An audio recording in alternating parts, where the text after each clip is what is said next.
Child abuse is the mistreatment of a child or a young person under the age of what is considered to be an adult. In a number of countries, a person might be considered a minor if they are under the age of 18. Hi, my name is Alec and I'm the behaviorist guy. And today I want to talk to you about physical child abuse. Physical child abuse seems to be all over the news today. Imagine a story for a while. And I'm telling you this because when you hear of it, you can make your own judgment. So it goes something like this. A boy's father looks through the window and sees his son forcing the face of a puppy into a puddle of water. His son is about 8 years old and the dog is just about, let's say, a couple months old. In the child's mind, this seems to be no malice. He simply wants the dog to drink the water because I guess he thinks the dog is thirsty. His father runs out of the house after witnessing what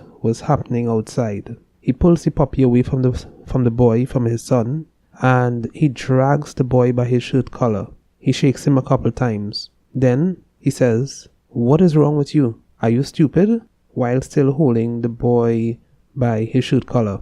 The boy drops his chin, and the father, looking at him, becomes very upset, even grows more and more angered over the whole situation. The boy is not answering him. He shakes his son a little bit more, but still, his son is quiet. He then grabs hold of his son by the arm and carries him over to the same puddle of water that the son was just trying to push the dog face into. He pushes his son's head into the water and screams, "Why don't you drink? You want to drink now, don't you?" Now, thinking of this story, do you think that the father was being physically abusive to the child? What's your thoughts on that? Well, think about it for a while. Now, some persons may say the father is simply punishing his son for doing a bad deed. They may even see it as a form of discipline. So, while physical child abuse can be seen as hitting, pushing, kicking, shaking, not all people actually agree that this is physical child abuse. A matter of fact, some people accept some of these very same things as being normal or being acceptable. They may even say that this is a way of disciplining a child. Hit them a couple slaps, push them around a little bit, shake them a little bit, just to get some sense into them. Well, what does research show? Well, according to the book Family Violence Across the Lifespan, it states that surveys of parents, for example, show that 90% use physical punishment on their children. So it seems very much so that physical punishment, it's widespread. But do people actually see physical punishment as physical child abuse? And to what extent does physical punishment affect the child's life? Well, there was a professor of sociology. He passed away in 2016. His name was Maury Strauss, and he had this to say. He said that spanking is harmful for two reasons, and I want you to hear me out here. This is what he says. First, it legitimizes violence, condoning the use of violence as a way of dealing with frustration and as a means to settle disputes. Secondly, the implicit message of acceptance contributes to violence in other aspects of society. So he was looking at it from the standpoint here of a cultural spillover. What he was actually saying is that while spanking or a good beating of a child may be seen as something that a family might engage in order to knock some sense into the child, it actually creates some problems in the long run. And was he wrong? Well, research actually supports the perspective that spanking is positively correlated to forms of family violence. For example, sibling abuse, in which a sibling might actually beat up upon another one because they may have observed a father or mother spanking or scolding one using physical violence. Or it may be that the person who was on the receiving end of the spanking or the beating feels that in order to get back, not at his parents or her parents, because they may not be able to actually physically do anything about it, but they actually attack now weaker siblings or perceived weaker siblings and beat upon them. Also, too, research has shown that spouse assault is positively correlated to a child who may have been beaten consistently when growing up. So there are some negatives actually attached to spanking.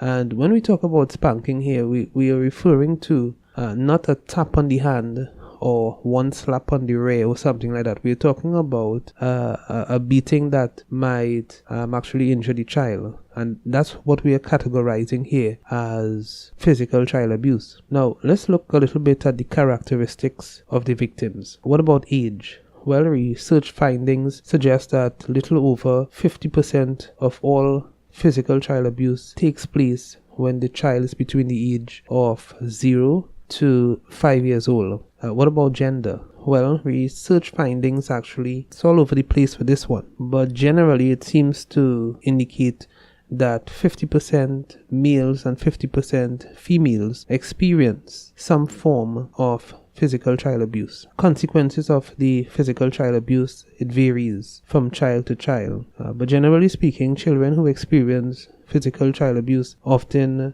presented with a number of medical complications such as injuries to the hands, the arms, the legs, the head, and even their abdomen. So you may see cuts, bruises, or scrapes or scratches that are on these children who have been experiencing physical child abuse. And then there's a number of behavioral problems that can come out of a child who is actually physically abused. For example, aggression, fighting at schools, even fighting on the streets. These behavioral problems might even manifest themselves in non-compliance to authority. So you may actually have a child being very oppositional and can be categorized as having oppositional defiance disorder or even conduct disorder, and in some cases this may lead to antisocial personality disorder. And there might even be a number of cognitive difficulties as well. For instance, a child who might be experiencing physical child abuse because of feeling inadequate